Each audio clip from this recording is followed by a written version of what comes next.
Hi everyone, my name is Tanya Martins Balsamo. I'm a dietetic internship student with Long Island University Post, and in this video I'll be talking about some tips to help you save money on your food and some tricks to make it last longer during these difficult and uncertain times we're all facing. So one great way to start is by meal planning. By writing down a meal plan for the next 7 days, 2 weeks, or even a month will allow you to write up a list of all the foods that you need just for that time. What you can do too is to check your pantry just for a quick inventory before you go food shopping or before you make your list to see if you already have that item so you don't have to buy it again. Another great way to save money is to plan your meals according to special sales at the supermarket that week. For instance, if chicken is on sale this week, then you can take advantage of that and make different meals out of this one item. Stick with store brands. Most times these items are manufactured in the same plants or processed in the same way as other known brands. Buy in bulk. This is a great way to save money. But only do this if you can afford it and if you have the adequate storage space. Use coupons. You can get them in the mail with your supermarket weekly circular, or you can print them online at coupons.com or smartsource.com. But don't forget, use them only for the foods that you'll need. Finally, if you're really on a tight budget, and if you're physically going to the store to get your food, look for clearance items or the ones that are close dated and have special discounts. But make sure you'll use them right away. Now let's move on to showing you examples of some of the things you can do to make the most of your foods.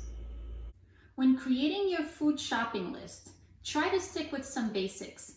So things like potatoes, pasta, rice, some canned goods, eggs, milk, bread, some fruits and vegetables. These are the items that you can use with more than just one meal and will help you stretch your budget. These are also the items that are rich in energy, fiber, and other important nutrients to maintain good health. When it comes to vegetables, the best option are frozen vegetables. Not only can they last longer, they're cheaper, and they're as much, if not more nutrient dense than fresh vegetables. But try to stick with plain vegetables. The ones that have butter or other ingredients might have more calories, more fat, and be more expensive. You can also buy canned vegetables. However, only choose this option if this is the only way you can afford to eat vegetables. And if this is the case, look for the cans that say low or no salt added, as these are the healthiest options. As for herbs, you can buy them fresh, dried, or you can grow your own. All you need is some soil, some seeds, water, and lots of sunshine. You can grow things like basil, parsley, thyme, cilantro, mint, you name it. You can grow it from your home almost effortlessly. And if you have room, if you have the space in your backyard, why not? Maybe you can also grow some of your favorite vegetables as well. If you end up buying fresh vegetables, make sure you use them before they wilt. If you see that they're getting to that point, you can always make a stir fry. Add them to a stew. Make your own salad or soup. You can make your own salsa. You can add them to a quiche, an omelet, or you can even pickle them. If you have fresh herbs at home and you think they might go bad soon as well, you can always freeze them. Let me show you a trick. So what I do is, I have some parsley here, and what I'm gonna do is I'm gonna chop it more finely or not so much. It's really up to you, however you like your parsley's cut. But I like to do it this way so that it fits into the little compartments that I'm gonna show you. I put them in. And here I have some, what do you call this? Ice cubes, ice cube molds. So what I do is I'm gonna put my chopped parsley. I'm just gonna show you how I do it. I'm just gonna put my chopped parsley inside the little ice cube compartments, okay, until they're filled.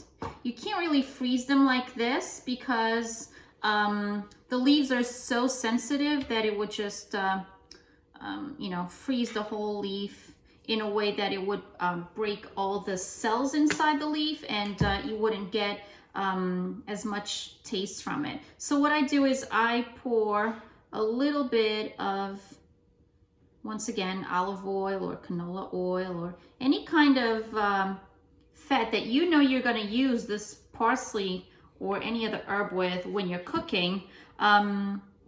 Okay, so it stays like that, and then you throw it in the freezer, and this is the end result when it's all frozen.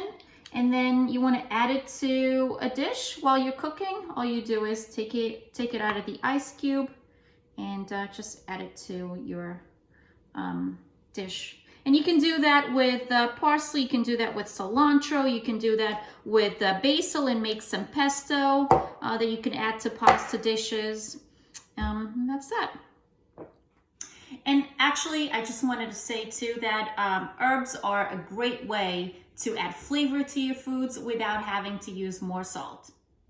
Fresh or frozen fruits are always preferable, but if you can't afford it, canned fruits are also okay, but only as long as they don't contain any added sugars.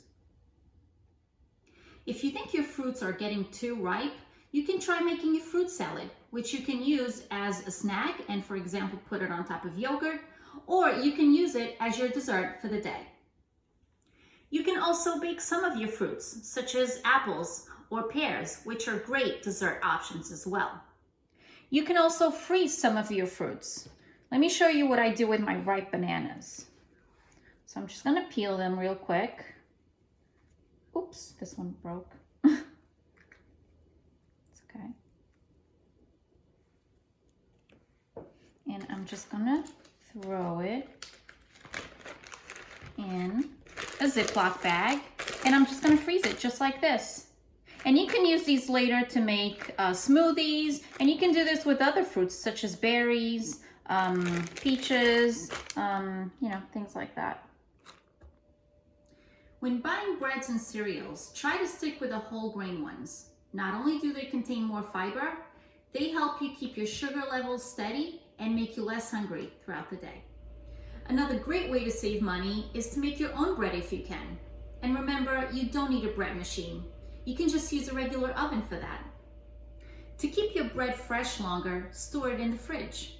If you end up buying multiple loaves because you don't want to go out constantly to get bread, then freeze the ones you're not going to use right away. Is your bread loaf going stale? Throw it in the food processor and make breadcrumbs that you can later incorporate in certain dishes. Or make homemade croutons that you can add to your salads. So your kids are home every morning now and they love pancakes or waffles for breakfast. Instead of buying pancake mix or frozen waffles, make your own from scratch using simple ingredients you already have at home, such as eggs, milk, and flour. Meat and fish are usually the most expensive items on your grocery list. And right now, we're also facing a meat shortage, with some stores limiting the amount of meat each customer can purchase. This is a great opportunity to think about replacing these items with beans or legumes and incorporate those in some of your dishes. Not only are these items cheaper, but they're also just as rich in protein and other nutrients. If you're thinking about increasing your fish consumption, because as we know, it's rich in omegas, which can help you fight inflammation and boost your immune system, then canned tuna, salmon, or sardines are great, cheaper options. We always encourage you to cook from home as much as possible. And even if you're not a great cook, you can go online and find easy, great recipes to follow. However, we also know that on some days you're just too busy or you just need a break. On those days, ordering out seems like the perfect solution. However, ordering food out frequently can add to your budget. Instead, on the days that you do cook, try to make extra food and save it. You can throw it in the fridge and reheat it for up to 3 days later, or you can save it in the freezer for up to a few weeks. Well, how do I keep track of my leftovers? And for how long have I had them in the fridge or freezer? Well, you can use stickers. You can label your food containers with the name of the food or dish that you have in the container, as well as the date you cooked it and the date up until you wish to use it. So today I don't feel like cooking, but I also don't have any leftovers. Wait, how about breakfast for dinner? This is a great opportunity to get your whole family in the kitchen and between all of you, prepare some of your favorite breakfast items. But before that, let me just share a few more tips on how to save you some money. As we know, olive oil is a good fat to use, but it is also costly. Canola or sunflower oil are great healthy alternatives you can use for cooking and dressings. And did you know that brown eggs are more expensive than white eggs? Broths are probably one of the most popular and versatile food items and a must in every kitchen. These broth cartons are great because they're ready to use, but especially if you have a big family, you might need to use quite a few of these, which can become expensive. Instead, buy concentrated broth jars and get a lot more for your money. Remember how dietitians are always recommending avoiding sugary beverages? Allow me to suggest you a healthier, delicious, and cheaper alternative. Plain water is just that, plain and boring. But what if you added some fruit? Things like lemons, oranges, even cucumbers. And what if you took my advice and now you're growing your own vegetable and herb garden? You can add some basil leaves or some mint leaves. You let it sit in the fridge to sort of absorb the flavors, and there you go, a healthier, flavorful beverage.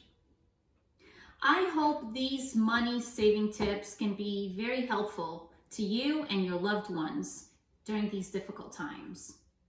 And don't forget to protect yourself and others by washing your hands and wearing a mask if you have to go out to buy your groceries. Please stay safe and thank you.